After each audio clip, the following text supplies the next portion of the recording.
It happens late at night, after 10 and before 4. It's called patient dumping. Wait, so y'all just gonna leave this lady out here with no clothes on?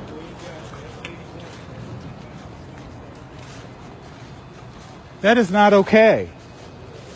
Due to the circumstances of what it was. Then you all need to call the police.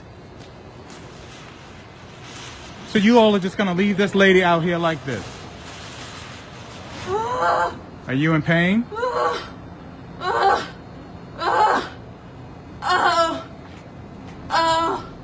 For any society, just to drop somebody off in the middle of the night, and especially with a disability, and expect them to fend for themselves is really barbaric. And if a hospital wants to make the most profit, they want to get the most number of people in the beds. So to get somebody out and get the next person in, find a place, dump them off. Because if your heart really is to help those in need, on the one hand, but on the other hand, if somebody else's heart is profit, how can you reconcile those two?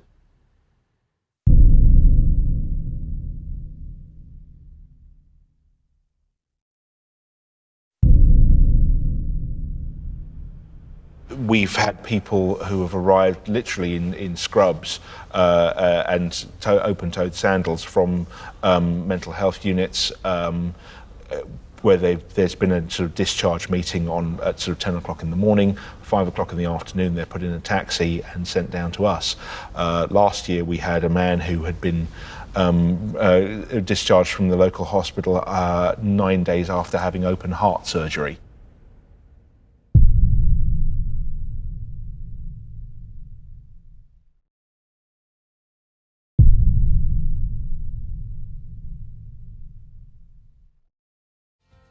Hi, I'm Emily, a talent community manager at United Health Group.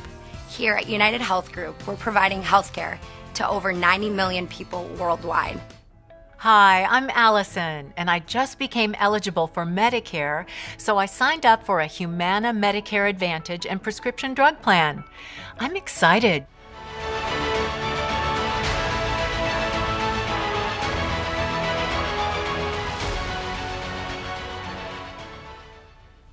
The NHS has been repurposed from a public service to something for profit extraction.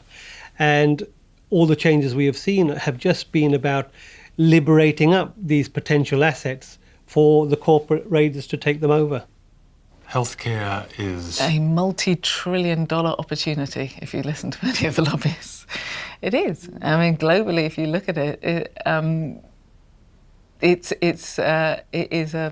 it is a huge, huge market, potential market, and the NHS stands out as a 120-odd billion pound opportunity.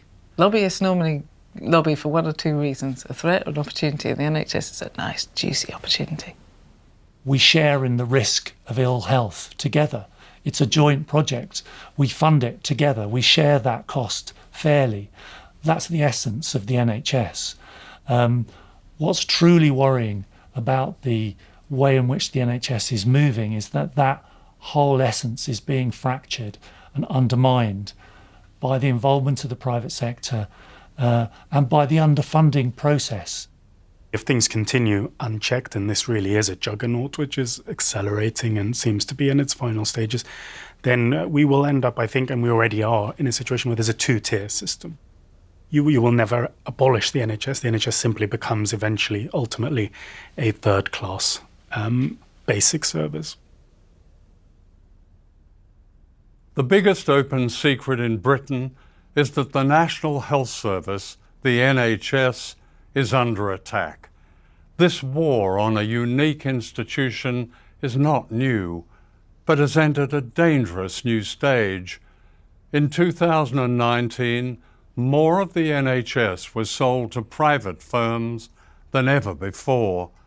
The term privatisation is seldom used. Its reality concealed in corporate spin, in deceitful words like reform and partnership.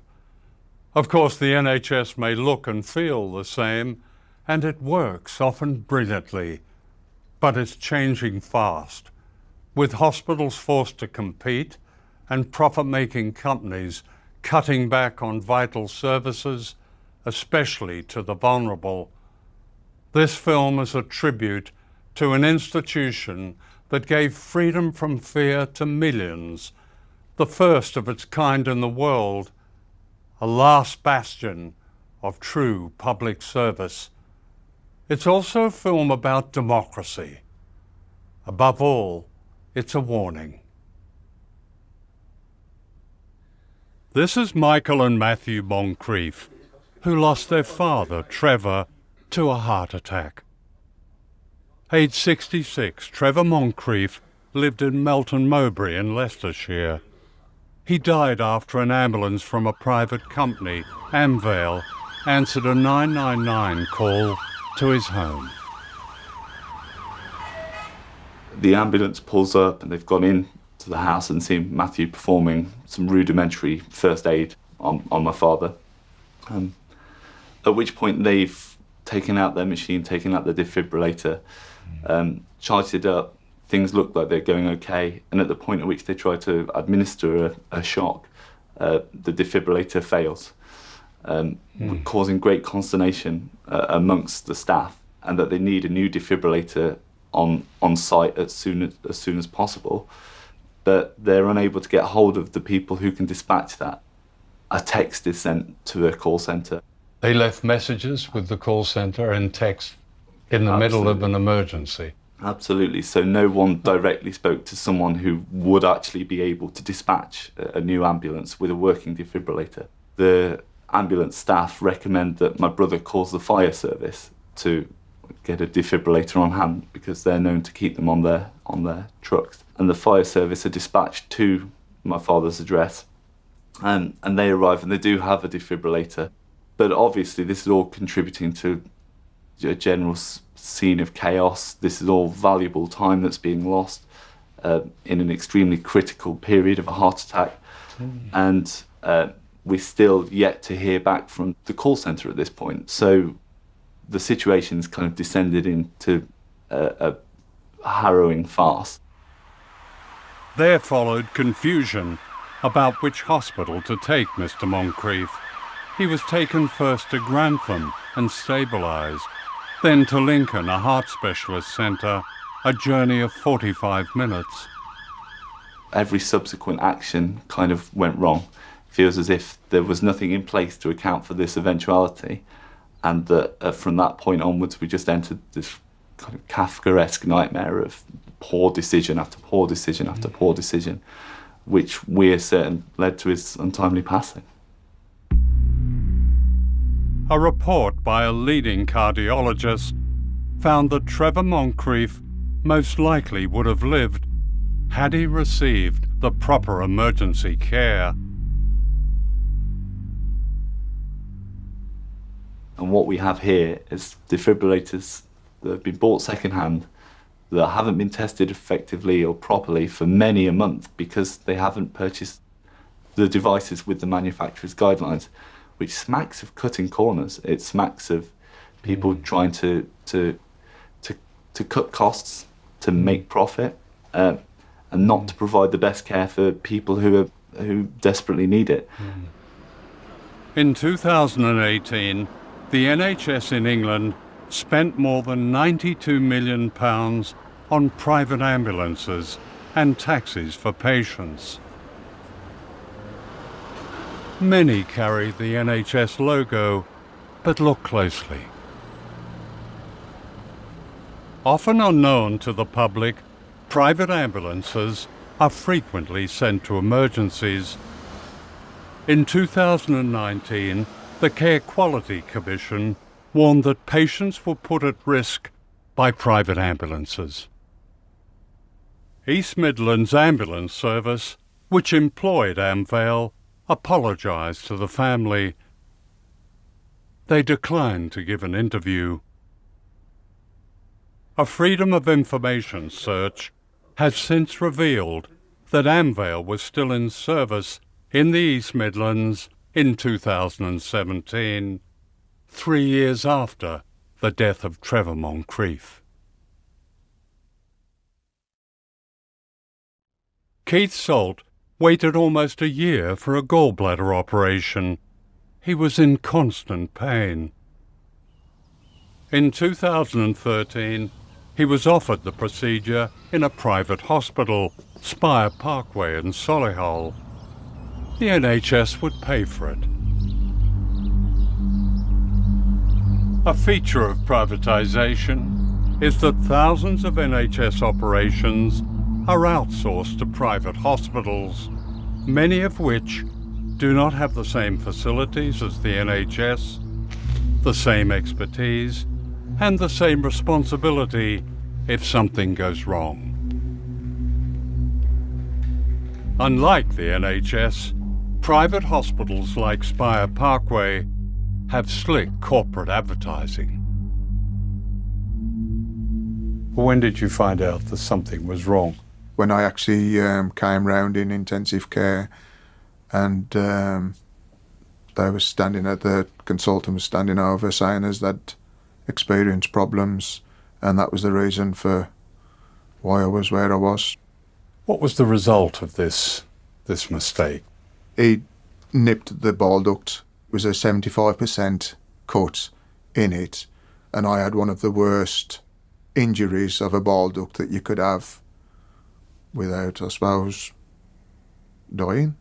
When I did delve into what these kind of injuries do, a lot of people in a few years back was quite bad, and a lot didn't survive beyond 12 months with this kind of injury.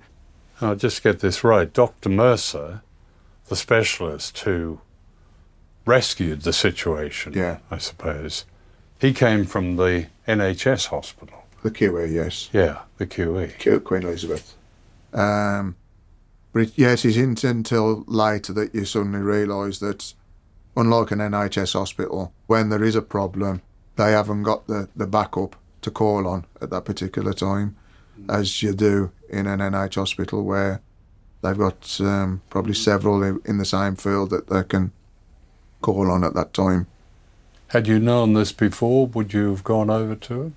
I was desperate at that time to just get it done, yeah. I was in that much pain. Do you think the NHS should send patients like yourself to private hospitals? Well, I thought it was good at the time. I mean, I must say, I was quite impressed in the fact that going into a private hospital, as opposed to when you saw the surroundings and what was... Why were you impressed? Just simply because the difference in what you were getting for even the rooms, the reception areas, the facilities. It was just so impressive for somebody who only ever went to an NHS hospital as to what suddenly you were being given. So it looked good? It looked good, yeah. Didn't end up being good, but it looked good. In 2015, following Keith Salt's operation, the Care Quality Commission published this report on Spire Parkway. 4 years later, Spire Parkway's safety and surgery were rated good, but the hospital still requires improvement. Did Spire Parkway Hospital ever apologise to you? No. Did the surgeon who did it, did he ever apologise to you? No. I'm proud about the National Health Service. It's a piece of real socialism. And there is nowhere in any nation in the world, communist or capitalist, any health service to compare with it. The National Health Service was not a gift from above. It was conceived in the blood, sweat and tears of ordinary people who had built the imperial might and wealth of Britain, and yet often lived in abject poverty.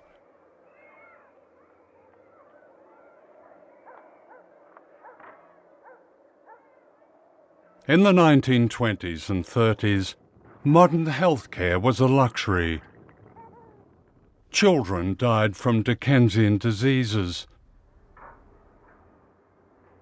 Women still died in childbirth.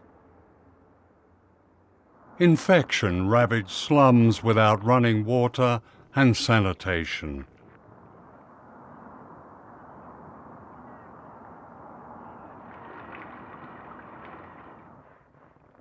Britain's deadly disease was class.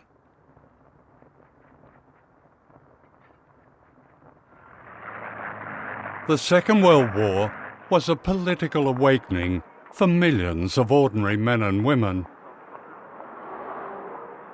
In 1942, a committee chaired by the economist William Beveridge warned that the war was a revolutionary moment.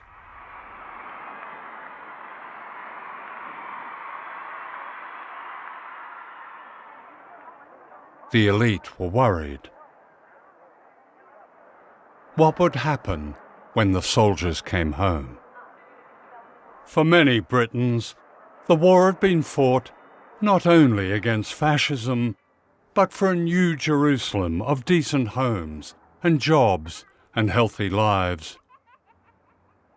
The Beveridge Report proposed a welfare state and the world's first national health service. Winston Churchill and the Conservatives opposed it.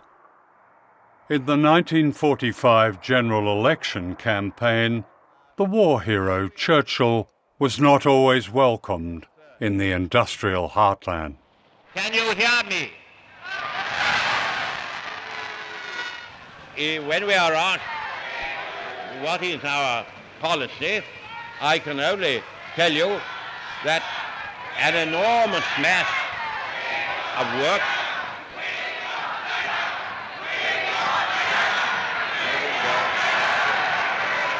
very substantial advances in the human heart and the human head will have to be made before we can adopt the full glorious utopias which the socialist wool-gatherers placed before us.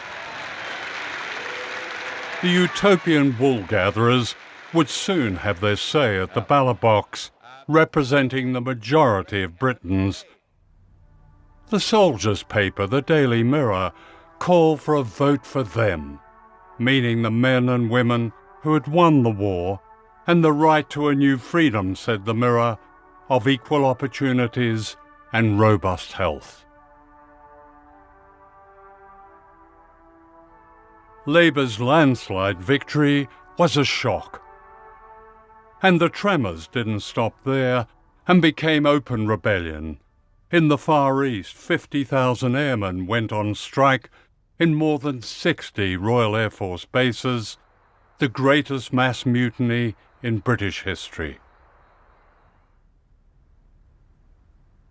The issue was democracy and the right to be demobilised and not to be part of an imperial presence east of Suez.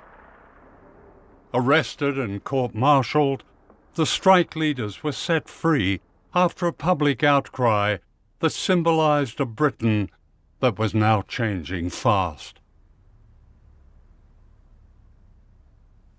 On July the 5th, 1948, the most momentous social change of all was announced by this leaflet delivered to every household. This leaflet is coming through your letterbox one day soon, or maybe you have already had your copy. Read it carefully. It tells you what the new National Health Service is and how you can use what it offers. Study the leaflet, then keep it by you. You'll need it for reference.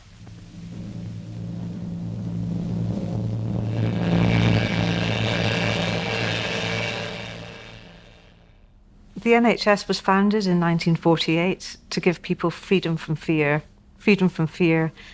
of healthcare bills at a time of great need and distress. And that fundamental principle of freedom from fear, on the basis of a national health service providing healthcare for all throughout the UK, on the basis of need, not ability to pay, and free at the point of delivery, That's been an enormous, an immense, and an important achievement. I mean, my father was a general practitioner in the 30s. He became absolutely convinced that that system, which was effectively a market in health, people had to pay.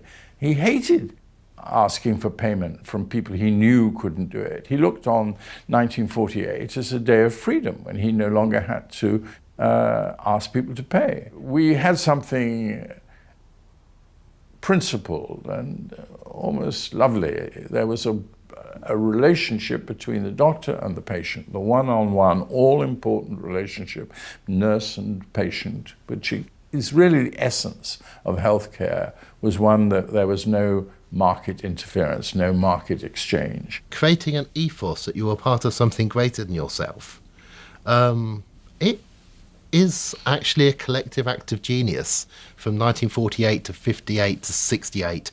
I was born in 68, and I was born in a country with almost the best infant mortality rate in the world, the best place to be born. I was born in a city which had the first baby incubators, there. We were at the very forefront of health. But in the 1970s, a secret plan to sell off nationalised industry was drawn up as Margaret Thatcher prepared to take power. Nicholas Ridley, a close ally of Thatcher on the far right, advised a preparation for return to the private sector by stealth. In the same year, the American management consultants McKinsey and Company proposed that NHS hospitals should be like hotels and charge patients a daily rate. What is the history of this revisionism of the NHS? The real attack, the real decimation started in the late 80s under Margaret Thatcher, and her two advisors, Oliver Letwin and John Redwood. How did they express that? They produced a document called Britain's Biggest Enterprise, and this set out how to get from a public service to an insurance-based system. They knew that whatever they did to the NHS, if they took it away from a public service, there would be a huge backlash. So key to the plan was to do it very surreptitiously and covertly and over a long period of time. But it was the new Labour government of Tony Blair that accelerated the sell-off. Blair used an accountancy trick called Private Finance Initiative, or PFI. New hospitals were effectively owned by the companies that built them under disastrous pay-later terms. The effect of PFI has been to deliberately burden hospitals with huge debts, and these debts were structured in such a way that they would become more onerous over time. And what that does, it removes money away from the delivery of care, because PFI repayments are ring-fenced, so money has to go to pay the PFI above any other call on that money. So you end up having the servicing of the debt in preference to the providing of care for patients. And we've seen hospitals close down. Neighbouring hospitals which don't have a PFI debt have been sacrificed to bail out hospitals with PFI debts. So if you look at the total PFI debt within the NHS, we've borrowed about 11 billion and we're going to be paying back in excess of 80 billion over 30 to 40 years. And much of this was secret, wasn't it? The way PFI was introduced, it was never explained in a way that the public could understand what a con, what a fraud this was. At one point, the Labour government at one point was looking at, actually, I think it was about a third of the NHS assets were going to be effectively privatised in this way and handed over to PFI. And were these deals accountable, publicly accountable? They were profoundly secretive. I mean, you couldn't get any access to what was going on at all. They were all behind closed doors. It's an enormous, appalling public scandal. 124 hospitals and more are now designed, built and operated using private finance. And remember, it was accompanied by one of the biggest hospital closure programs and land disposal programmes. In the late 1990s, Labour's Health Secretary, Alan Milburn, declared his undying love for the NHS. This is a once-in-a-lifetime opportunity for the NHS to redesign its services around its patients. We've got more money going in, and that will allow us now to get the basics right, to get more nurses, more doctors, more beds in the system. But if we're going to get the best from the money, and we're going to get the best for the patient, then there has to be some big changes. What the changes concealed was the beginning of a sell-off. The Blair government pushed through Parliament a series of bills that opened the door to private business and PFI. Having overseen the changes to the NHS, Alan Milburn left the government and later joined the board of Bridgepoint Capital, a private equity company. Welcome to Care UK. In 2010, Bridgepoint bought Care UK, one of the biggest healthcare companies contracted to the NHS. Which balances making a profit and delivering quality NHS services. This is Simon Stevens, Tony Blair's health advisor. In 2004, Stevens stepped into the revolving door and was hired by the American health industry giant United Health. United Health Group believes that businesses and consumers will want to do business with us because we hold integrity at such a high level. Integrity isn't hard. It's living our beliefs, it's being ethical, it's being honest. Honesty, integrity, maybe. But United Health has another reputation. Its former chief executive, William Maguire, known as Dollar Bill, was forced to give back $620 million in the biggest share scandal in corporate history. After 10 years with United Health, Simon Stevens was brought back by the coalition government as head of the National Health Service in England. Under the coalition government, the budget of the NHS was cut from an average annual increase of 4% to 1%. Thousands of doctors and nurses have left the NHS, which now has one of the lowest bed capacities in Europe.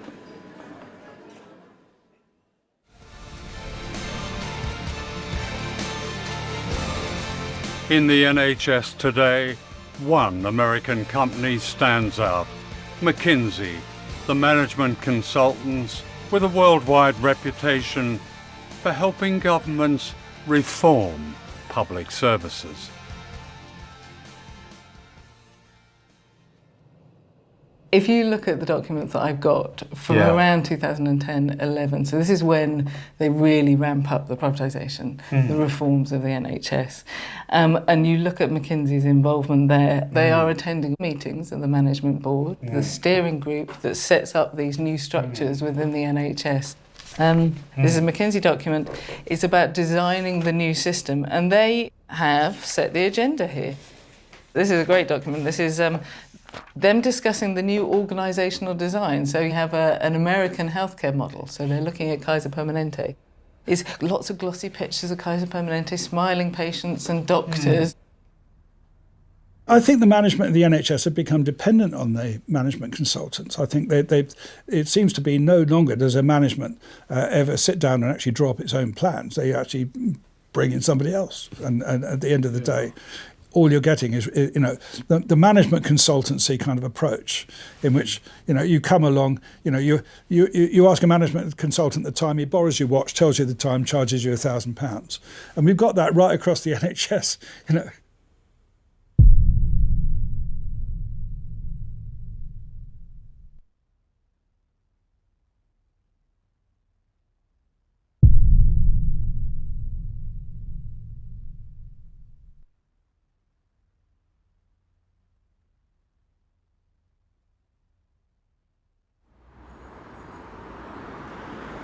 This is the centre of Britain's democracy, Westminster. Unknown to many of us, a network of pressure groups, lobbyists, and right-wing propagandists have their offices in the streets that border Parliament. Their target is the National Health Service. Tamsin Cave and I are taking a tour. Okay, and this humble abode just round from Parliament is the Institute of Economic Affairs. Tell me about them. The IEA is an incredibly effective propaganda machine. You look at the size of it, it's not a big, massive advertising company or lobbying agency. It's a small organisation. But the relationship it has with the media is incredibly tight. So it manages to get its messages into the tabloid press, it's all over the internet, but particularly the BBC. We do know from other sources that it has taken money from the tobacco companies. So for somebody like Philip Morris, the huge tobacco giant, they describe the IEA as particularly useful in getting its messages out into the public domain. The NHS represents everything that the IEA stands against. So it is a public institution, but right now it has some friends in very high places. Okay, we're now in Tufton Street. It's worth noting that Tufton Street is kind of like this epicentre for these kind of think tanks. You've got the low tax advocates over there, you've got your climate change deniers over there, you've got your privatisers over there, your deregulators, they're all here. It's brilliant. And in the middle of it, you've got the Centre for Policy Studies, which this was Margaret Thatcher's think tank. So these are the offices of another free market think tank, business lobby group. It's called Reform. And this is it's sort of a younger version of the CPS, basically. And it was set up specifically to lobby for privatisation of public services, so not just the NHS, but education and justice and the like. The brilliant thing about Reform, very clever this, they set up a kind of front group. So it wasn't enough that they were then saying the corporate messages in the press. They set up another group. They set up a thing called Doctors for Reform, which brilliantly was led by a GP, one who specialised in Botox, but Distinguished specialist. Exactly. And he can reach parts of the media that a think tank can't. They're all round the honeypot, aren't they? They're all close to power because just down the road there is the Department of Health. Yeah, I mean, we are... Imagine the corporate interests lined up. They are literally behind the Department of Health. It's very, very handy. Okay, here we are in Bressington Place, just off Victoria Street. Portland House. What's in there? This is the office of the trade body for all the companies, all the other companies that are looking to get their hands on NHS money. So all the big outsourcers. You've got in there Care UK, biggest NHS contractor there is at the moment. You've got Virgin, they picked up £2 billion worth of NHS contracts in the last 5 years. You've got Bupa in there, hundreds of £1 million of NHS work. And there's the arm of the biggest US health insurer, which is called United Health. Their tech arm, Optum, is a member of this organisation as well. It's called the NHS Partners Network, and it paints itself as kind of part of the NHS family. They are investing in influencing the government. It's an investment they made, a tactical investment, because it delivers a return. I spoke to a leading lobbyist, Andrew Haldenby. The health service is a public service. Why should it be privatised? I think the health service is a lot more of a public-private mix than people may sometimes think, and actually was right back at the beginning. So, GPs, a very, very crucial part of the health service, have always been independent contractors in effect. They have their contracts with the NHS, but in many ways the main thing I have to say is that the health service is this mix. It's this mix of public financing and a lot of private delivery one way or other that has built the health service we have today with its strengths and weaknesses, and I really strongly think that it should continue to be that mix going forward. But Reform has advocated, for example, the introduction of payment in the health service. I think you called it a membership charge, and the people staying overnight in NHS hospitals should pay a hotel charge. The idea of a sort of membership fee was put forward by Norman Warner, who is a Labour peer.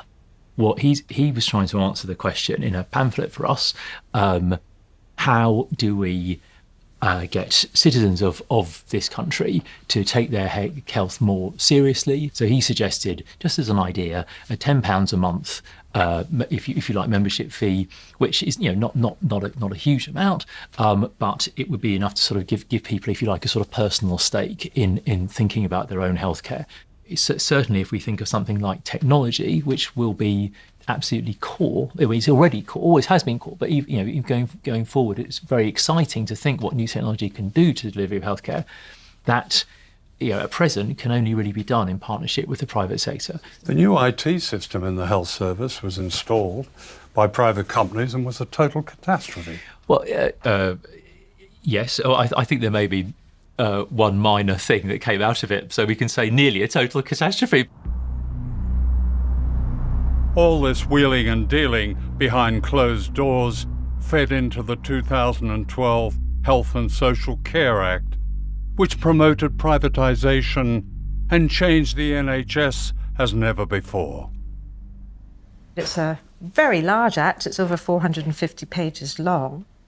And it's really the act that enables both the dismantling of the old system that was in place from 1948 and a switch to a newer system which is much more modelled on the US healthcare systems of the US. See, people watching this will be shocked to hear that their health service has been and is being dismantled. One of the founding duties on the Secretary of State in 1948 was the duty to secure and provide health services throughout England for everybody. And that's the duty that has been abolished. That duty to provide has gone. The Secretary of State has a much weaker duty to promote a comprehensive health care, but the duty to provide services in accordance with the Act has gone.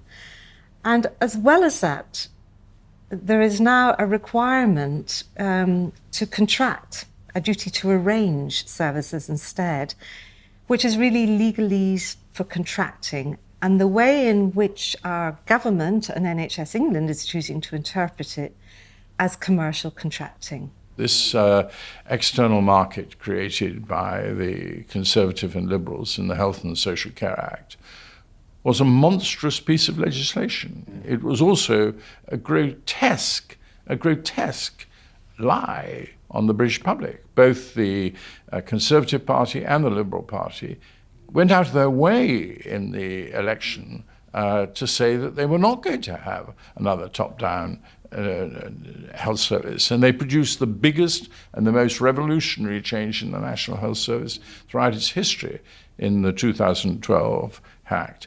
Cameron went on to say it's the biggest mistake he made. And here it is, 6 years later, still creating serious damage to the health service. The biggest lie is that somehow markets and competition will improve healthcare. We know from all the evidence that's available that the more you privatise the system, the more you introduce waste and you introduce conflicts of interest. So that is a big lie. The NHS prior to the Thatcher reforms, the administrative costs were estimated to be less than 5%. But we know now best estimates are that the cost of the market bureaucracy is running in the order of 20%. So that is 15% diverted away from the delivery of care. The beauty of the NHS came from its simplicity. And you had money coming from the Treasury to health authorities, and this was divided out between the hospitals and the GPs. There was no need for this army of intermediaries we now have. The NHS crisis, which is no longer a winter crisis, it's an all-year-round crisis. And that's how privatisation is manifest. But it's very convenient because it looks like it's the NHS that doesn't work. It looks like it's the principle of publicly funded, provided and owned healthcare which doesn't work. What people can't see is everything we've discussed behind the scenes, that it doesn't work because tens of billions are being siphoned off to running a market system, to the PFI debt, to outsourcing profits, to management consultants. So 2,500 years ago, this woman was walking on the streets of Babylon, and she sees a frog, and the frog says, "Lady, please pick me up and give me a kiss. I will turn into the most beautiful, handsome prince you've ever seen." This is Ali Passer, a former Goldman Sachs trader and super salesman who claims he is starting a world revolution in healthcare. Not just us. We're about to change everything about healthcare. It's going to become completely democratized, maybe not in the next 5 years, but certainly in the next 10 years. It's going to become accessible, it's going to be affordable, it's going to be everywhere. Right? Ali Passer became a national figure in Britain when his company Circle Health won a contract to run Hinchingbrook Hospital in Cambridgeshire from 2012. It was an historic moment for the NHS, the first NHS hospital to be effectively sold off. We were classed as a failing hospital, so we were informed that this great businessman was coming in. Ali Passer. Yes, and I must admit, when I first met him, I thought, what a charismatic, inspiring man we have here. You know, that's how he came across. And he said, "So you have my expertise, and I am going to take this hospital to great heights. You are going to be the best hospital in the UK. Dream the impossible." That's what he kept saying. You kept saying, dream the impossible. Dream the impossible, yes. Okay. Yes. We had a meeting where Vince Cable, the then business secretary, attended. And he was obviously very, very friendly with Ali Passer. They came up together. And Mr. Cable came and he sat opposite me. And he was talking very, very businesslike. And he said to me, "Do not have any doubts about Mr. Passer's ability. He will make this hospital fly as a business. It will thrive as a business." It was all this business. And I looked at him and I said, "You know, I don't mean to be rude or anything, but this is a hospital. It's the NHS. I don't see it as a business." And yes. What reaction did you get? He said, "Yes, it is, my dear. It is a business." We asked Vince Cable for a response. He says he has no recollection of the conversation. The selling of Hinchingbrook Hospital is a story of propaganda. This is how the BBC's Newsnight reported the exciting prospect of Britain's first privatised NHS hospital. For the first time in the UK, a district general hospital was given over to a private sector organisation to manage. 6 months on from the start of that experiment, Newsnight has been given exclusive access to Hinchingbrook to find out what's changed. So in one of our wards in here, we're getting 100% satisfaction of our patients. There is still a way to go. Nevertheless, at Hinchingbrook, they're celebrating the 6th-month milestone with cupcakes. We're feeling that now. We're satisfied with looking after every single one of our patients. These partner meetings are a big part of the turnaround strategy. They're called partner meetings because the staff now own 49% of the company. That's part of the plan, reigniting and then harnessing their creative enthusiasm. Our response to that was that every person that worked at that hospital and the local community already had a stake in that hospital. They didn't need to become shareholders in some fantasy scheme. And to be honest, I didn't want to be a part of that. That didn't sit right with me. And I actually said that. I said, I don't want to have shares. I said, this is the NHS. I just want to do my job. It was a 10-year contract. They promised absolutely astonishing levels of savings. It was absolutely incredible. It was something in the region of 300 million over 10 years. They sold this idea that they were going to get all the staff working in the new corporate way. And so they gave them all new uniforms. So they no longer had NHS uniforms. They were Circle Hinchingbrook uniforms. They decided that as lead nurses, we would then, on top of our jobs, we would meet daily and go around all of the wards, our own wards, and look very carefully. You know, it would take an hour or so of our working life to look into the patients to see if we could actually get them out quicker. And we used to have to do that and have our results back for Circle by 1 o'clock every day as to how many patients we could move out. So that we could accommodate the planned admissions, and the planned admissions are the ones that bring the money in. And the sad thing was, as lead nurses, we were all put up against each other. So there were 6 of us, and we all used to work really well before Circle, but because of the nature of it, it became very competitive.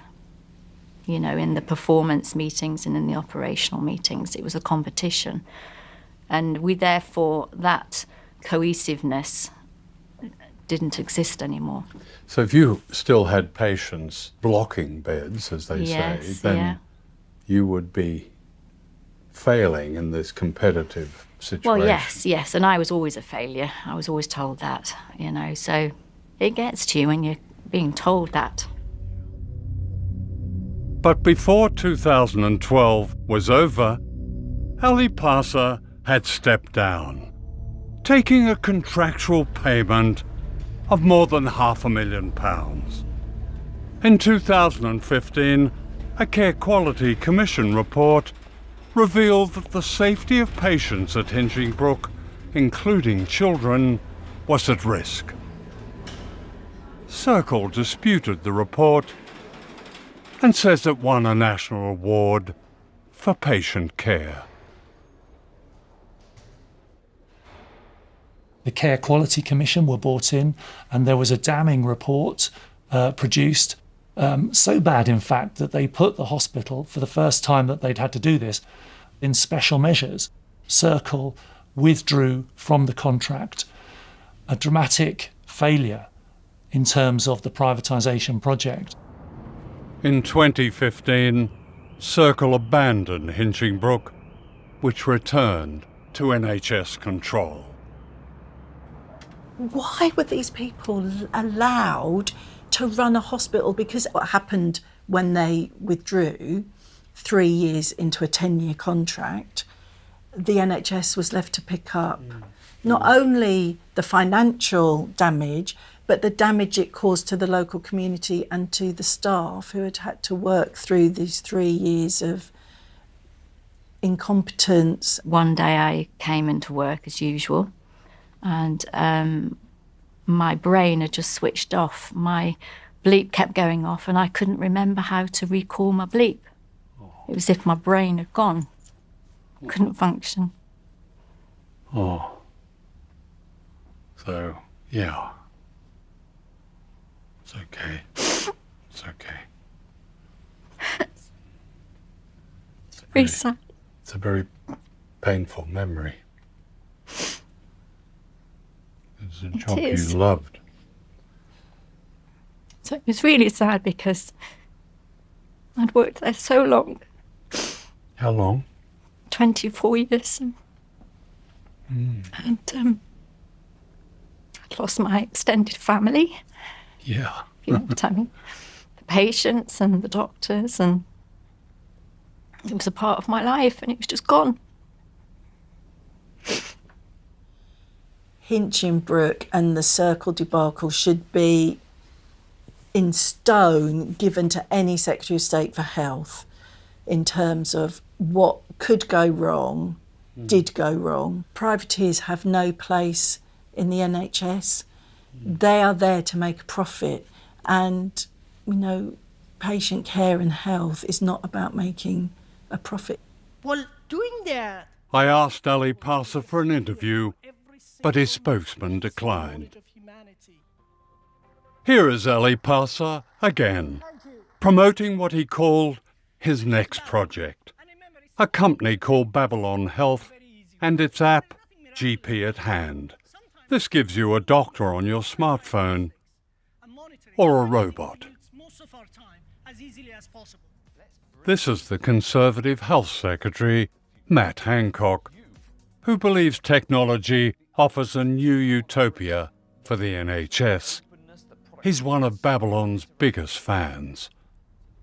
Secretary of State for Health, Matt Hancock, is very keen on this. Well, I suppose he is, but I mean, you know, I don't have much confidence in this guy's ability or his judgment. I mean, he just, you know, he also appeared in that crazy advertorial, didn't he? I mean, that's the other thing. You know, big question about what is his links with this company. He's prepared to appear in an Evening Standard double spread paid for by GP in hand, paid for by Babylon. I mean, that is just questionable, I would say, and to give personal endorsement to one particular piece of software.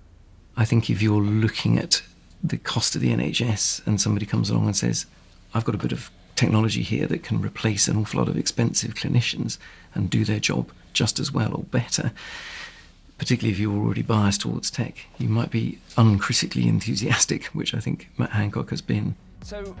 In its long-term plan for the NHS, the government wants to replace thousands of GPs with consultations by video and app and robot. This young woman, let's call her Ellie, isn't feeling well. But she doesn't go to the doctor's office. He comes to her via an app called Babylon Health. Hello. Hello there, this is Dr. Butt from Babylon. Thanks very much for choosing us for your consultation today. How can I help? The last few days Ellie explains that her eyes itch. Why do you think so many of your colleagues in the medical profession have expressed quite serious doubts about Babylon? So I think those doubts will be very quickly dispelled by some of the recent reports that have been published. So you may have seen that there was a report published by the regulator, the Care Quality Commission, who inspected our services and found them to be good. There's also been a report published yesterday. This is an NHS England commissioned report, an independent evaluation, that has shown overwhelmingly that patients and GPs are really satisfied with these services.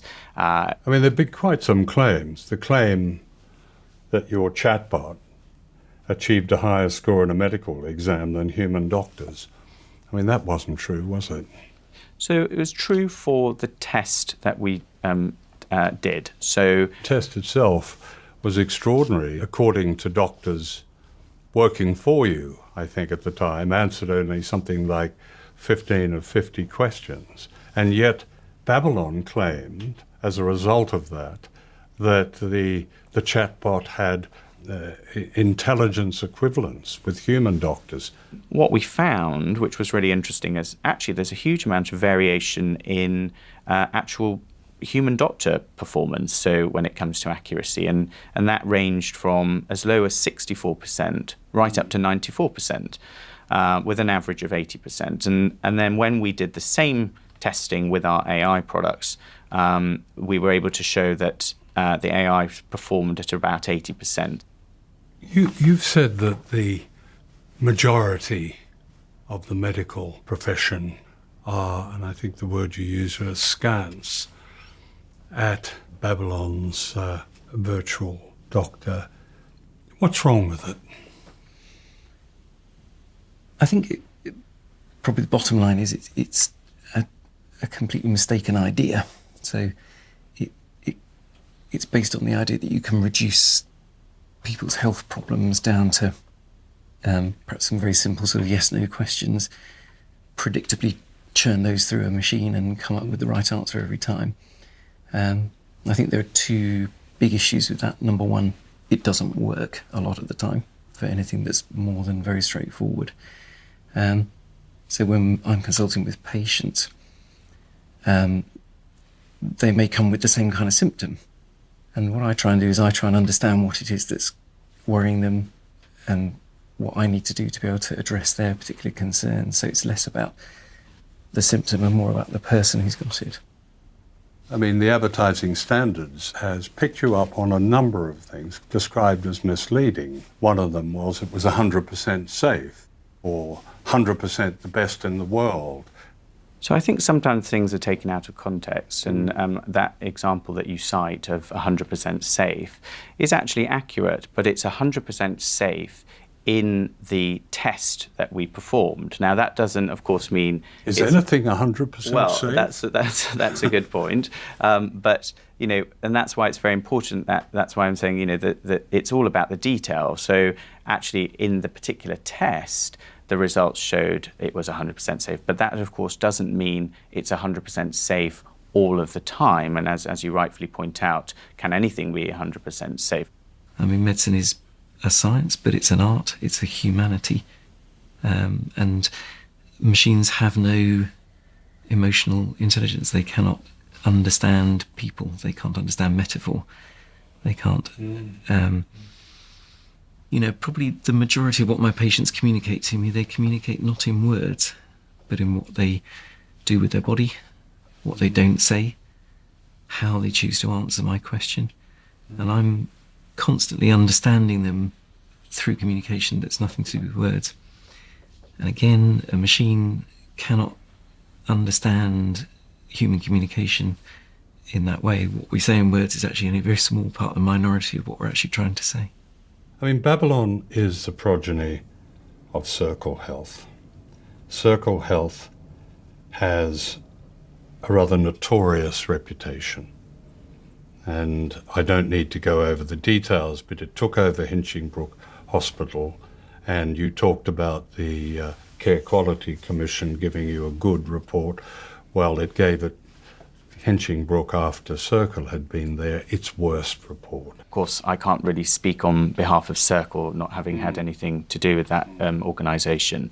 What I do know is, our founder, Dr. Ali Parsa, as you mentioned, actually did some really amazing transformative things in Circle, and took the hospital you mentioned, Hinchingbrooke, from being a failing hospital to actually being a highly performing hospital. Now, no, excuse me. But things Dr. changed Butt, after he left. It didn't become highly performing. And I mean, I can't obviously specifically comment on Circle, but what I can comment on with great confidence is the Babylon as an organisation, and actually, I can't commend Dr. Parsa enough for his leadership. If you think about the success of Babylon and everything that we've managed to achieve to transform patient care here in the UK and beyond. You have words and you have actions.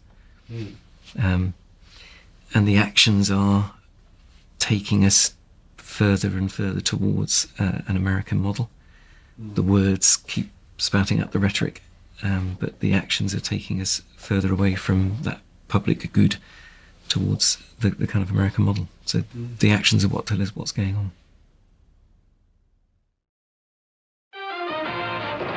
This is Chicago's all-news station. News Radio 780 and 105.9 FM and CBSChicago.com. WBBM News Time, 10:53. The News Watch continues. Lifting Chicago several tons. Chicago is one of America's wealthiest cities.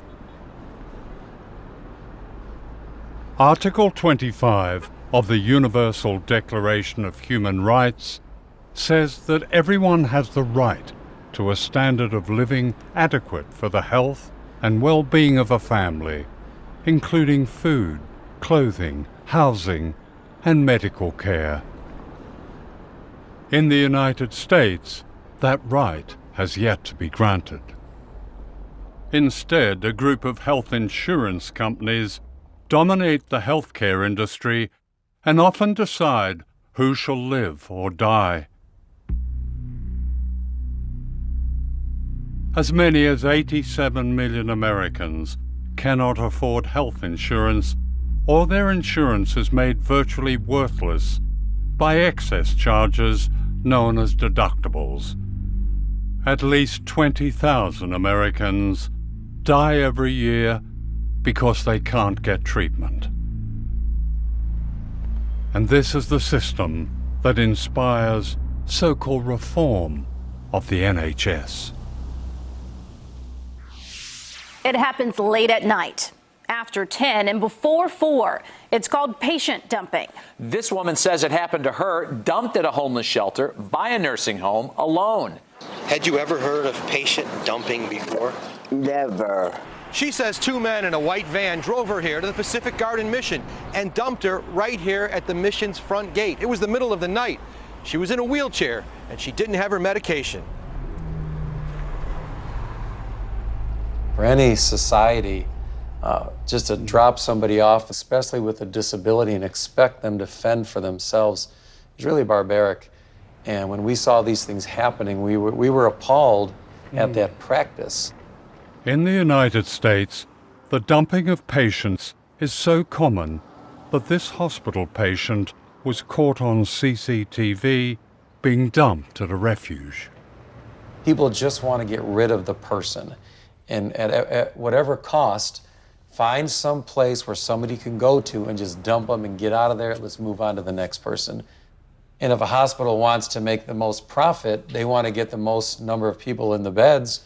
So to get somebody out and get the next person in, find a place for a person to go to, and if you can't, dump them off. Because they know that an organization like ours, we wouldn't leave them out there. Yeah. So they're really trusting the goodwill of the organization.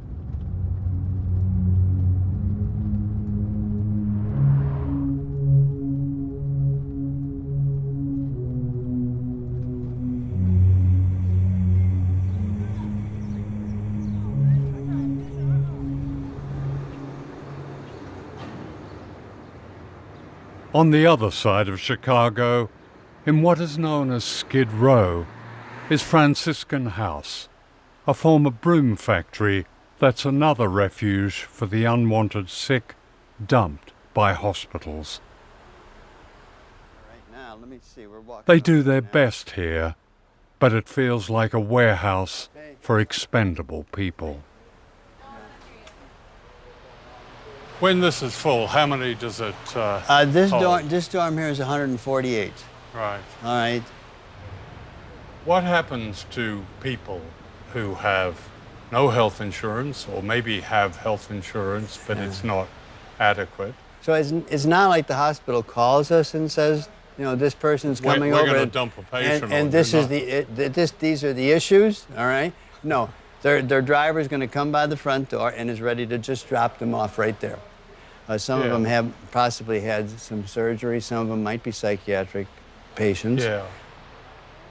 Sometimes we have to call an ambulance to have them readmitted to a hospital because they're just not well enough to navigate the place on their own. But sometimes we're nowhere near the door and the person gets dropped off. And so they can be very quick, and it doesn't take much to open the door and let somebody out.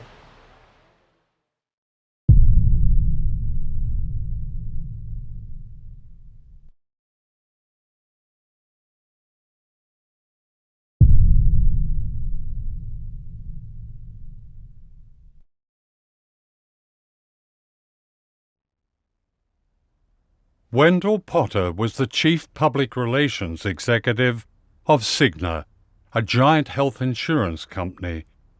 His job was to spin the company's propaganda, often, as he describes, with deadly effect. You were the spokesman, the public voice for a health insurance industry whose routine practices, and I quote you, amount to a death sentence for thousands of Americans every year. Yeah. That's an extraordinary statement. Could you talk a little bit It's about not that? extraordinary when you look at the reality of our healthcare system. That happens all the time. Every day, decisions are made by insurance company employees as to whether or not you will get some life-saving care. There was one case in particular. It involved a 17-year-old girl in Los Angeles who needed a liver transplant, and her doctors at UCLA Medical Center said they felt the chances were significantly good that she would come through the surgery and live many years. Just remind me of her name. Her name was Nataline Sarkeesian, and there was a medical doctor at Cigna 2,500 miles away in Pittsburgh who looked at the request for prior authorization, which is, again, a term that is prevalent in our system. Doctors have to ask insurance companies in advance for permission to proceed with a procedure, or at least to get coverage for it, or some assurance that it'll be paid for. So that was what happened. The doctors who attended and were going to be doing the surgery asked Cigna, and a medical director said he didn't think it was medically appropriate for Natalie. What did that mean, medically appropriate? Well, even though the policy covered transplants, in his subjective opinion, he said he did not think that her doctors were correct. He had never seen Natalie. He had never examined her. Keep in mind that a perfect match had been found, and the transplant had been scheduled. And the family came into the hospital on the morning that the transplant was to have been done, thinking that it would be done. But instead, one of the doctors took the family aside, took the parents aside, and said, "We're sorry, but we've not gotten clearance from Cigna." So the family decided they would try to make a big media case out of this. So what happened? It became very clear to the company that this was not a media story that was just going to go away quietly, as I was often able to make them go away. They, within an hour or so, convened, they being the CEO and the president of our healthcare division, the chief medical officer, and a few others, on a conference call, decided, well, maybe in this case we can make an exception. She was getting sicker by the day. Her other organs began to shut down, and she died about 5 hours after Cigna said it would pay for the transplant. And I just said, I am in the wrong line of work. I can't keep doing this. My job was to help perpetuate a very, very unfair, expensive, and dysfunctional system. What kind of wealth did that company have at its disposal then? There are a lot of executives close to the CEO level who make millions of dollars a year. Billions of dollars flow through these companies. They make billions of dollars in profits off of that revenue, partly to reward shareholders, or largely to reward shareholders. But a lot of the money is skimmed off or made available to conduct PR campaigns and lobbying campaigns. In 1996, Dr. Linda Pino, who worked for the insurance giant Humana, appeared before a congressional committee with this remarkable confession. I am here primarily today to make a public confession. In the spring of 1987, as a physician, I denied a man a necessary operation that would have saved his life and thus caused his death. No person and no group has held me accountable for this, because in fact what I did was I saved a company $500,000 for this. And furthermore, this particular act secured my reputation as a good medical director, and it ensured my continued advancement in the healthcare field. I went from making a few $100s a week as a medical reviewer to an escalating six-figure income as a physician executive. In all my work, I had one primary duty, and that was to use my medical expertise for the financial benefit of the organization for which I worked. This was one of those cases where the request came in. It was just a little piece of paper in my inbox. I just happened to pick it up next, and it just happened to come to me. And they had called from a hospital in California. A patient from Nevada had been on a transplant list. Heart transplant. Heart transplant. They had a heart became available, a match. Yeah. And the surgeon was ready to operate.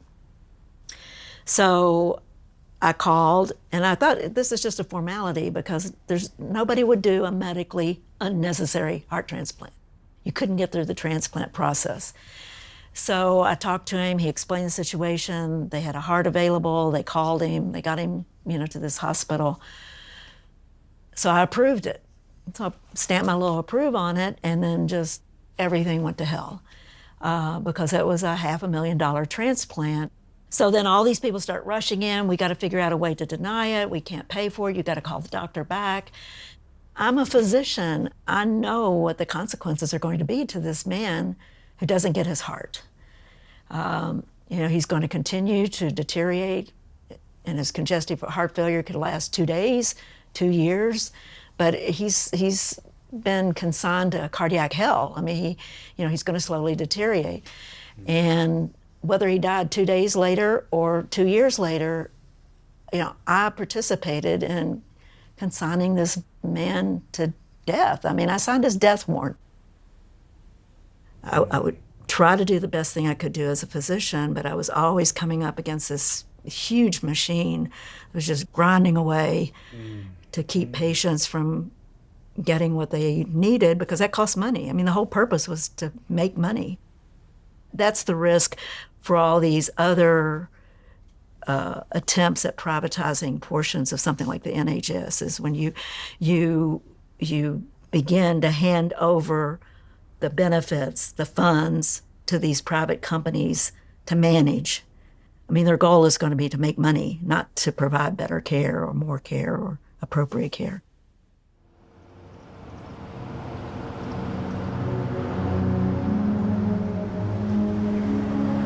This is the town of Wise, Virginia, in the mountain country of Appalachia, where some of the poorest Americans live. The coal mines once gave people here a precarious life.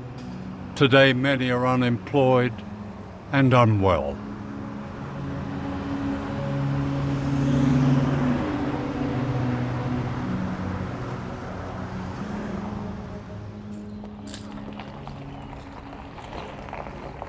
Every summer, an extraordinary event comes to Wise, offering free health care of a kind unknown in the United States. This is Remote Area Medical, known as RAM.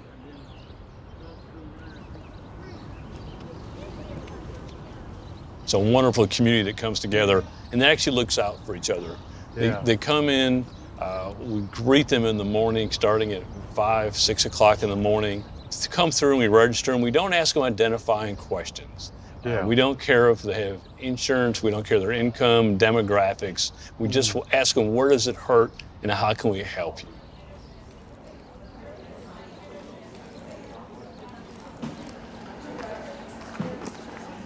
RAM is like a pop-up wartime field hospital run entirely by volunteers and set up in an agricultural showground. It's as if the NHS has come to town.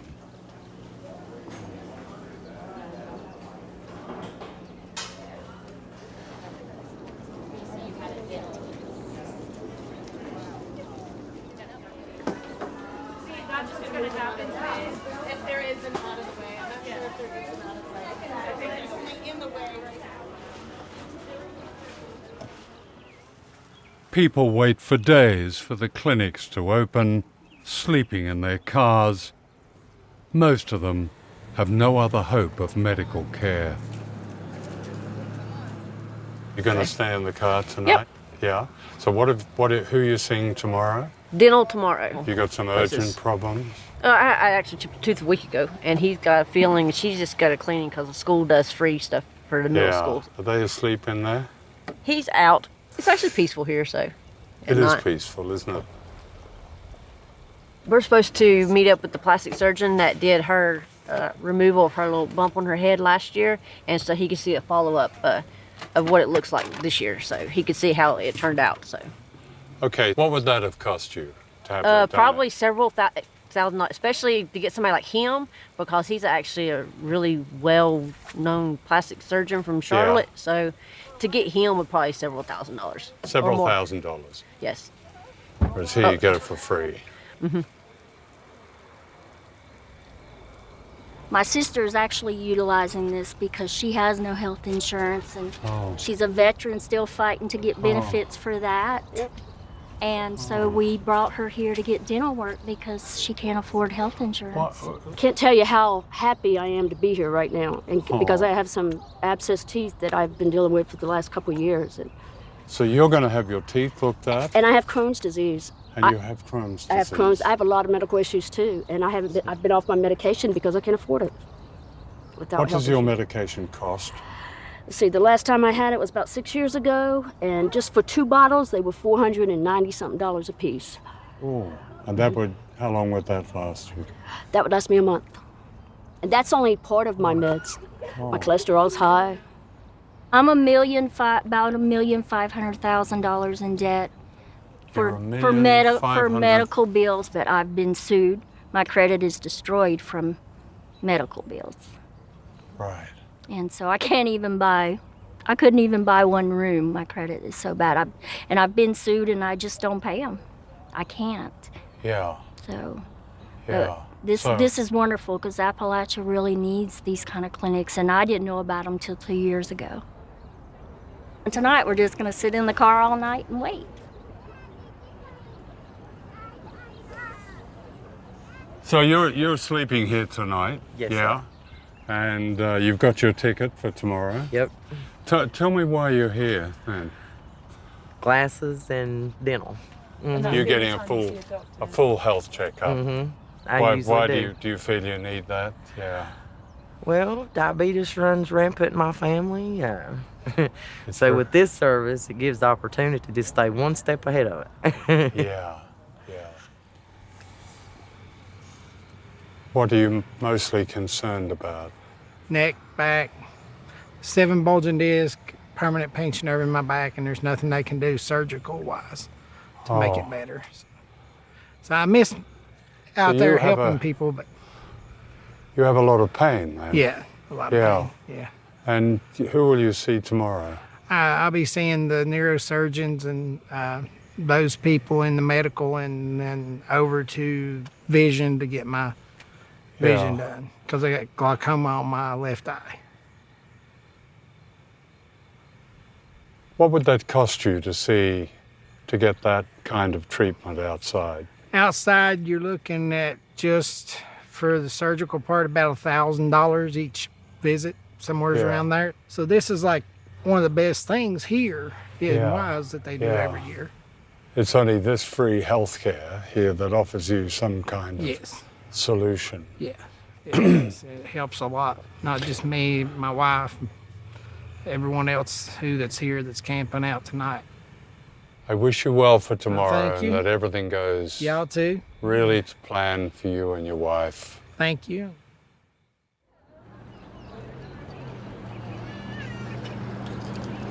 It's 6 a.m. and the sun is just coming up. Everyone has a number. Anybody with a numbered admission ticket below 40? Yeah, I know you're a cheerleader.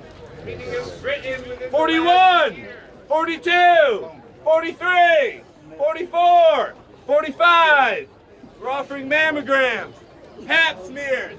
We're taking chest x-rays. We're doing EKGs inside. Can I ask you why you're here? I work at a gas station, and for me to get insurance for me and my husband is over $200. That's just for vision and dental. I can't afford that making $8 an hour. You just can't. Would you like to see a free public health service right throughout the United States? I really would. I thought Trump was going to get it done, but I guess that flopped a little. To have to go out of another state to get health care is health services. Did you sleep in the car last night? No, honey, actually. We got here at about 3, 4 in the morning, and it took us a couple hours drive. So. Wow. And I worked till 1:30 this morning. Oh. Yeah.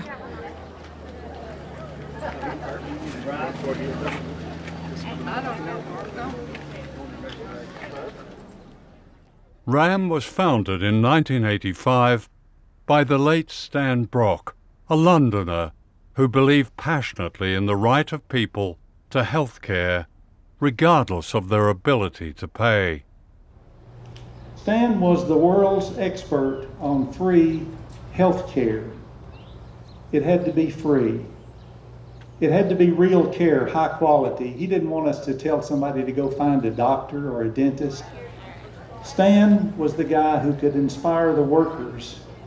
He could inspire the volunteers. And his words were simple: we need you. And that is why you folks are gathered here today. And in Stan's honor, we will never forget the mission.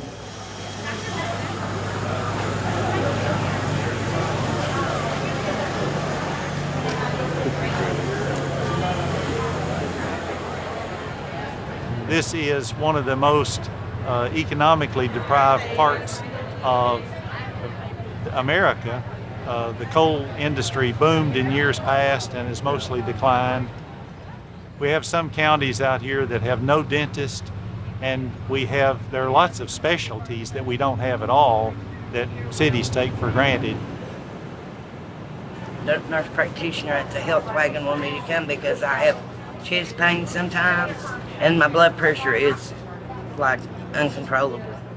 Okay, can you describe your chest pain? What kind of a pain is there? Sometimes it hurts like a dull hurt down my arms, and but this morning it's just been like sharp twinges. Do you smoke? Yes. We're a belt of disease. We're a belt of lung disease. I'm a pulmonologist, so we're a belt of asthma, COPD, smoking. We're a belt of lung cancer. We're a belt of heart disease, stroke. We're a belt of obesity, and we're a belt of opioid use tied into mental health issues. So when they come to you, what typically do they come with? They're short of breath, they have a cough, they have exercise limitation, they're having difficulty working, and we can do a chest x-ray on the mobile unit. We can do a breathing test, a pulmonary function. Are you able to catch disease in time? We did find 3 lung cancers in one day here at this event. And so we do find serious disease with chest x-ray or other screenings. But the most common thing we find is of course the common diseases, discovering high blood pressure, discovering diabetes. We discover things that they have no idea about. A lot of the patients know they don't feel very well, but they don't know why. They're trying to cope, trying to exist. Diabetes is a disease that people tend to deny. They don't even like the word diabetes. In the mountains, they'll say, got a little sugar. They won't say the word diabetes. And they're trying to cope by putting off till tomorrow what they can't afford today. It's a bit of a lifesaver here, isn't it? Yeah, this is a great program. Fantastic program. I mean, what were the people who live around here who don't have the medical facilities? They do without. Yeah, they do without. They have no teeth or partial teeth. They have no diabetic treatment, no high blood pressure treatment. So if they come here, they at least get some medicine. Typically, what are you dealing with here? What are you treating? We've seen several patients this morning that have received more than 10 extractions. Well, the reason these people are here because they can't afford to go to the dentist. They can't afford to go to the dentist, or they have insurance that really isn't working for them. Some of these people who work in these small communities, their insurance may only be acceptable in a regional area. Go outside that region, the insurance isn't accepted. It just sounds like chaos. It is. It's chaos, and it's a vicious cycle, and that's why things like these are so important.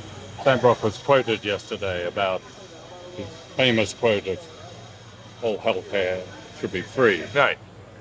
Yeah, I don't deny that. I don't disagree with that. And people are suffering. It doesn't make much sense to me as a human being. When and how is there going to be free healthcare in the United States? Not in my lifetime. And our pharmaceuticals are unbelievably expensive, the highest cost for drugs in the world. In other countries, I can get medicine. I can go to India and buy medicine for pennies and give it out to patients. But here, when I, as a charitable doctor, go to get one asthma inhaler for one patient, that's $400 for 1 month's supply for an asthma patient when 6% of our population has asthma. It's like an incredible ripoff.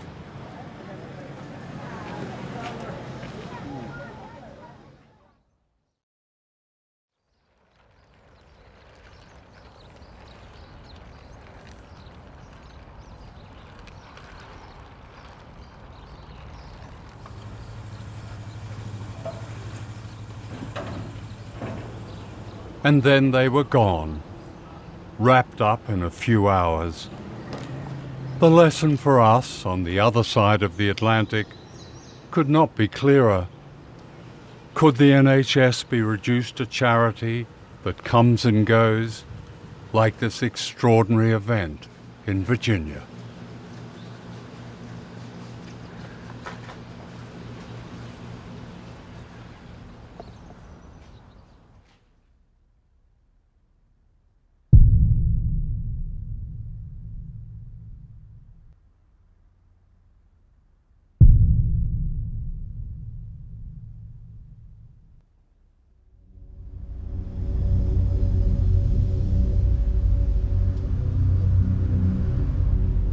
This is the City of London, home to some of the world's richest money movers, gamblers, insurance companies, hedge funds, and banks. It was here and in Wall Street that the great financial crash of 2008 was caused by a system of greed, mismanagement, and corruption, most of it rescued by the government. And it was here that the imposition of an extreme ideology called austerity was justified. Austerity is one of the propaganda triumphs of the age because there's no need for austerity. There is a debt owed by banks that were bailed out with our money. We, the people, don't owe a penny. Then why are we paying for it? Why are the poorest picking up the bill when some of the biggest companies in the world pay little or no tax? Why has mass poverty returned to Britain?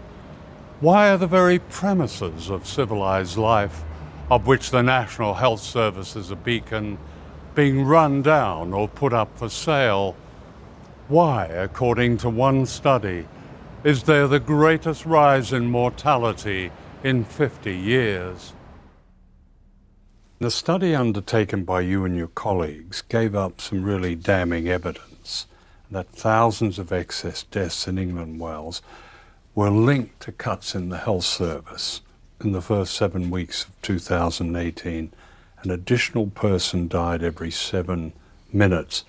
The only thing that fits is austerity, the cuts to the health service, but cuts to social care as well. Because as the cuts got deeper and deeper, people began to die faster. The frail and the elderly first, elderly women who are much more likely to be living on their own than elderly men. And we first said this over 4 years ago.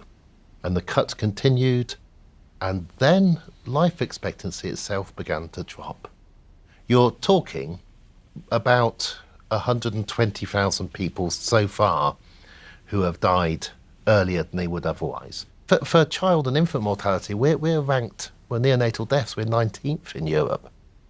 And that's getting worse. One thing that shocks medics, our babies used to have a 3 times better chance of not dying than babies in Portugal in the 60s and 70s. Portugal was always put forward as a terrible place to be born. Now you're much more likely to get to your first birthday if you're born in Portugal than in the UK. The changes in the health service have a great deal to do with privatisation. Yeah.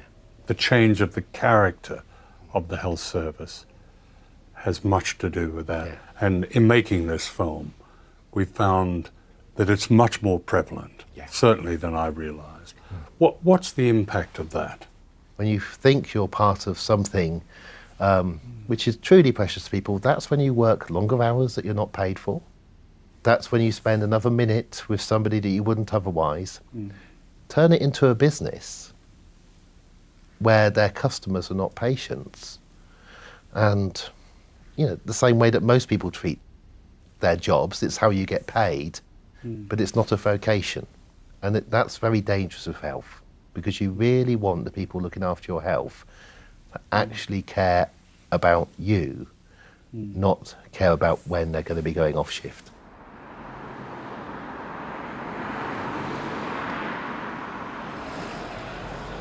On Clapham Common in London is Glassdoor, a voluntary organisation giving refuge and food to homeless people.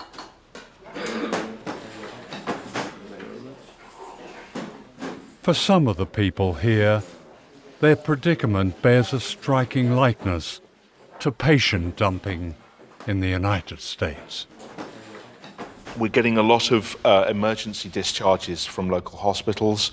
We're getting a lot of people who have been seen by their local mental health units and been told that although they do have a mental health problem, they don't meet the threshold for care. We've had people who have arrived literally in scrubs and open-toed sandals from mental health units where there's been a sort of discharge meeting at sort of 10 o'clock in the morning, 5 o'clock in the afternoon, they're put in a taxi and sent down to us. Last year we had a man who had been discharged from the local hospital 9 days after having open heart surgery. We have NHS workers who are homeless. You know, it's a testament to their staggering loyalty that even though they are sleeping rough, they'll get up at 7 o'clock in the morning, dust themselves off and go into work. They go and work in the NHS? Yes. Having slept rough? Having slept rough, yeah. Well, we have care workers, we have healthcare assistants, the people who go out and do personal care for our ageing relatives, our sick individuals, have oftentimes been sleeping on a church floor the night before. This is St Stephen's Church in the heart of London, just behind the Houses of Parliament. It's midwinter. And this is David Coombe, whose remarkable organisation, Street Souls, cares for the victims of austerity.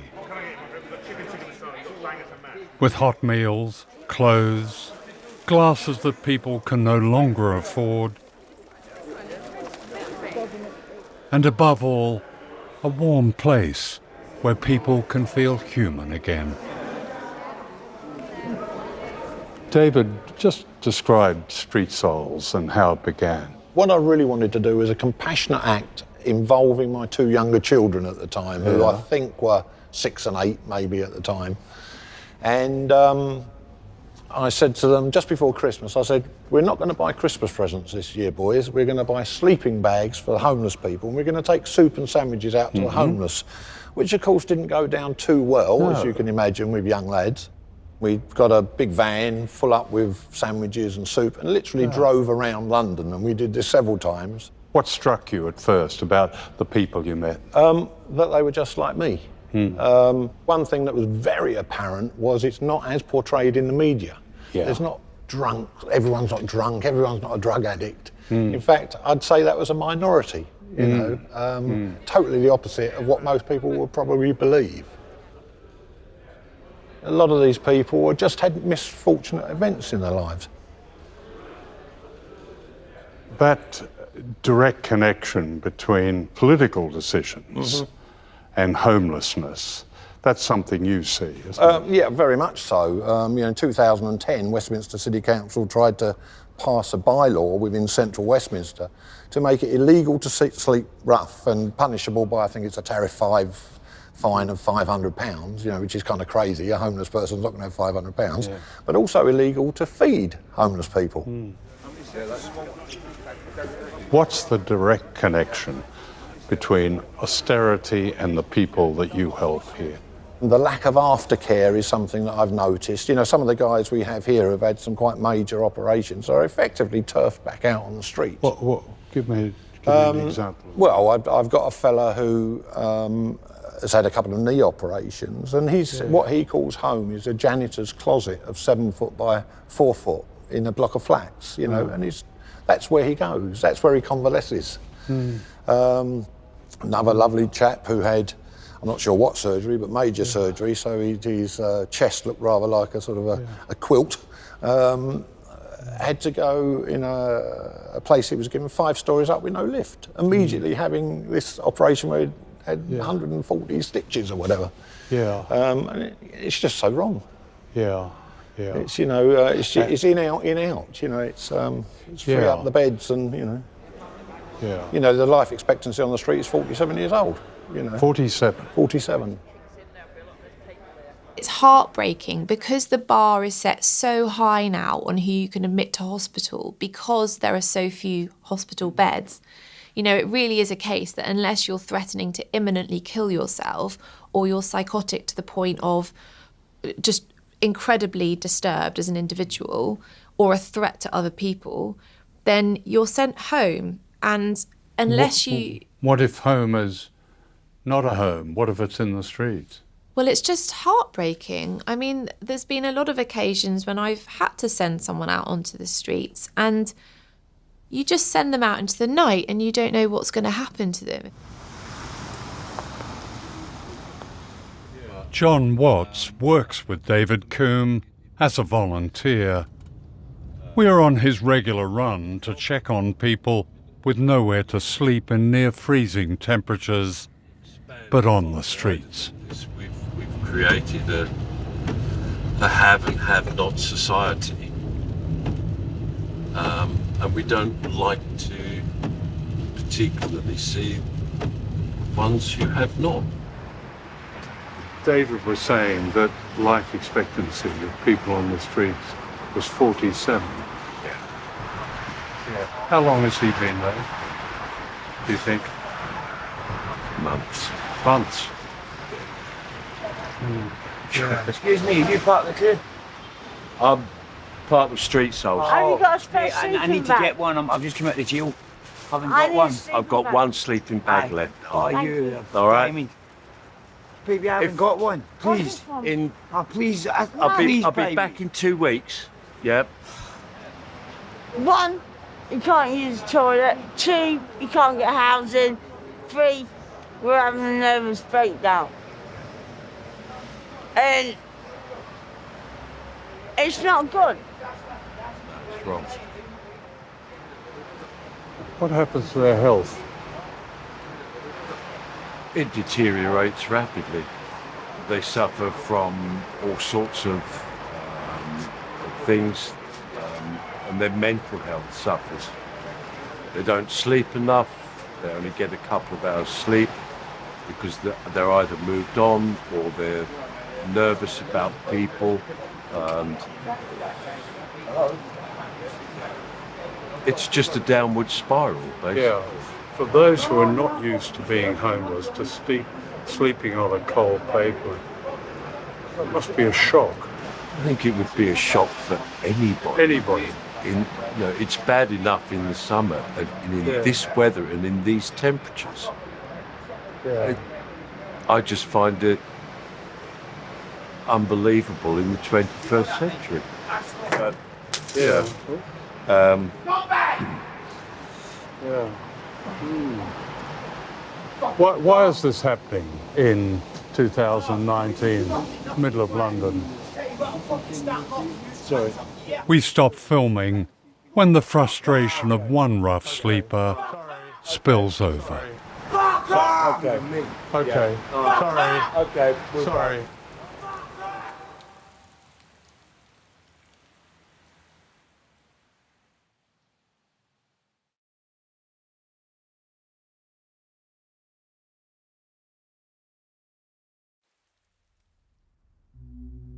For more than 6 months, we phoned, texted, emailed, and wrote to government ministers and officials who run the National Health Service. The Secretary of State, Matt Hancock, the head of NHS England, Simon Stephens, the chair of NHS England, Lord Pryor, the Health Minister, Caroline Dinenage, the former Prime Minister, David Cameron, the former Health Secretary, Alan Milburn, and many other officials and politicians. No one responsible for the future of the NHS was available to be interviewed on the urgent issues raised in this film. Silence. If you start out with a core, a principle of wanting to care for everybody, you've already started at a foundation of value. And I mean, we've never really had that here. There's never been, a healthcare system that started with ethical values and said, okay, healthcare is a right. or certain other values. We've never started there and built on it so that we have a lens by which we can measure everything that's happening. You do. You have that. And if you lose that, then you'll never get it back. We gained the freedom from fear in the past. This enormous sense of relief from thinking you are no longer going to be a burden on your family. You're not just having to fear for yourself and your own pain and suffering, but the idea that your family would either have to try and look after you or find the money for somebody to treat you. And it was one of the most remarkable and rapid improvements in living standards and quality of life. That fear has come back again. It was a political decision to give us an NHS, and we got that in 1948 with the 1946 Act. It was a political decision to take it away in 2012. It only needs a political decision and the will of the people and the politicians, because the people have not lost faith with the NHS. They want an NHS. I believe they will reach a tipping point of public awareness, at which time our politicians cannot get away with the deception any longer. If enough of the general public stand up and say no more of this, if the profession can unite and realise the power they have, we can stop this very quickly. The government need to believe in the NHS, not mess about with it. They need to properly fund it. And they need to trust those that are there to get on with their work and let them get on with their work. People like you. Yes. To trust us.